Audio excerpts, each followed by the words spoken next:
All right, that was Brad, ladies and gents. Now we're getting right back to business here. It's me and Doc. Speaking of Ryu and Luke. Speaking of these characters here. So, Spaceboy, still rocking the Luke. Maybe is just in that mode, like we said earlier, from the beta. You know, really feeling the character. But, I mean, Spaceboy is also... Actually, none of Spaceboy's other characters are in the next game at all, as it stands, right? Like, there's no Akira. There's no Sakura. There's no... what's the other character that you played a lot of? Why can't I remember? Sakura, Luke. I think he played... No, sorry. I think he was the played Seth Ed. on the low. The Seth, Play I do remember the Seth. Everybody plays Ed at this point.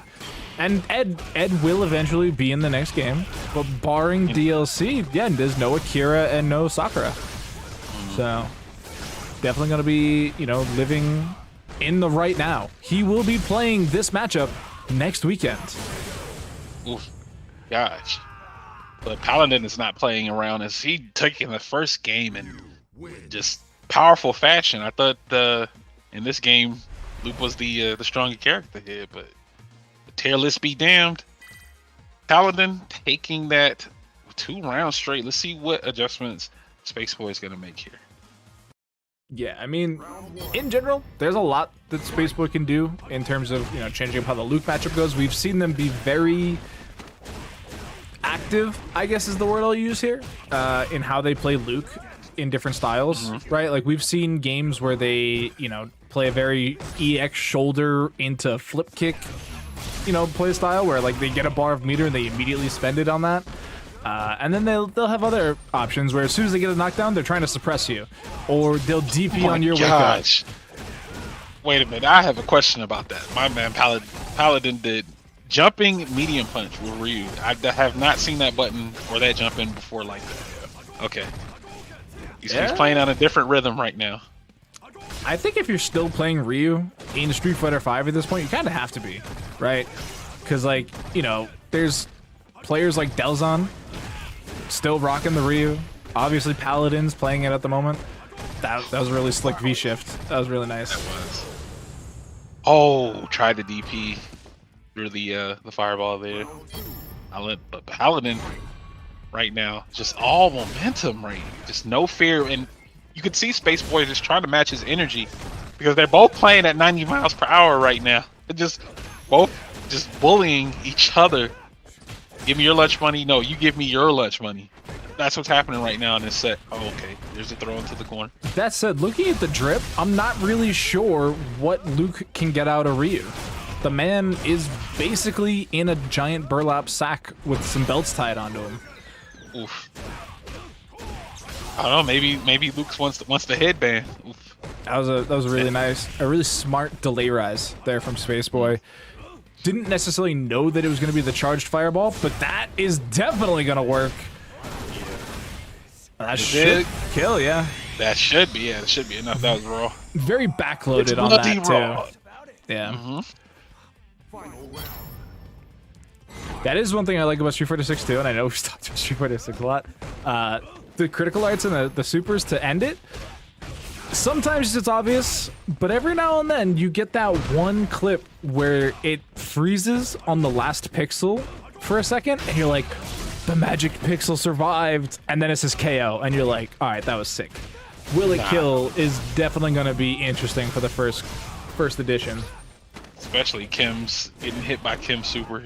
When it looks like you're alive, but then, like you said, that last second, and then it says KO. I'm like, bro, what? All right, but Paladin right now up 2-0 here against Spaceboy, but I think Spaceboy's already committed to the Luke pick on this one. But it's just the tempo that Paladin is playing at. It's just, man, he's not backing down, you know? Yeah, he's made a lot of really smart decisions too, and you know, we said that about Spaceboy, but the jumping medium punch that you even brought up, that was already smart. It was a jump over a wake up option out of Spaceboy. We've seen a really smart fireball game come out, because as much as everybody complains about Luke's fireballs, sometimes you just lose that war. We actually saw last game, Spaceboy had to activate to get any type of advantage in the Fireball game. And even then, still ended up losing out in that scenario. Yeah, you slowly seeing Paladin walk up after those fireballs, micro-walking himself, trying to fish for a counter hit here from Spaceboy. Maybe he's knowing that Spaceboy is going to press something, but Spaceboy does get a good combo here, good tech. Oh, wow. The standing medium kick hit from super far away. V-ship? Super odd, but he's able to punch through the fireball. Okay. We'll take it. Take the round. Oh, wow. Okay. A little bit of a sneaky link in there. But here comes Spaceboy, trying to go coast to coast. Oh, no. All right, Paladin's out here. He's saying he is showing up for this top 8 right now. He said, this is the final one you guys are going to do. I'm showing up. Make my claim. Oof. It's actually true. I don't really remember Paladin entering any of our other brackets. And I could be entirely wrong on that, but the name, for me personally, isn't familiar. So I'll have to do a little bit of looking in the background, but they also weren't in the Discord. I think that's the biggest signal, is that they hadn't joined the Discord. If they weren't in the Discord, it's like, nah, it just a different name. Oh, it's a different name? Yeah. Okay. Yeah, we have one of those. The PC account. I think that's what it is. Is the number the signifier? What? The numbers in the name, is that how I know who the real player is? Never mind, they're out of order. I'm stupid. I'm dyslexic. Leave me alone. I was reading it as Paladin850. Oh, Paladin850. All right, nice. Okay. Spaceboy saying that he's not going down without a fight. He's putting one on the board himself. So now at the 2-1. Still a tall order, though. Again, Paladin not showing any signs of slowing down. He's still contesting, even when Spaceboy has his buttons out. So you see a couple of counter hits here and there. It just means that, hey, you want to swing? I can swing too. Yeah, I mean, even though that was a win for Spaceboy, it wasn't exactly the cleanest. It wasn't the most dominant. There were definitely times where Paladin could have taken a round or a set and turn it differently, and all of a sudden we'd be looking at potentially a 3-0 over Spaceboy. But, you know, at the end of the day, we're heading into this game 4, and that is the type of stuff Spaceboy cannot be getting away with right now. Interesting. Got the side switch, wanted a little bit more, but unfortunately didn't link there. Spaceboy trying to pick up the pieces. Using the V trigger there. Anti-air zone coming in from Paladin, gets the back throw to push towards the corner as well. And we've seen a lot of fireballs out of this Ryu V trigger, and we're still seeing more. We are checking that plasma.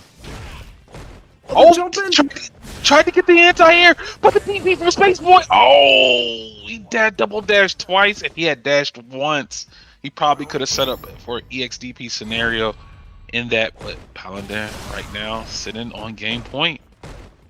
Yeah, and that is something that Spaceboy does a lot. They get the knockdown and then they double dash, and they get away with a lot. So I can see why that is the memory there.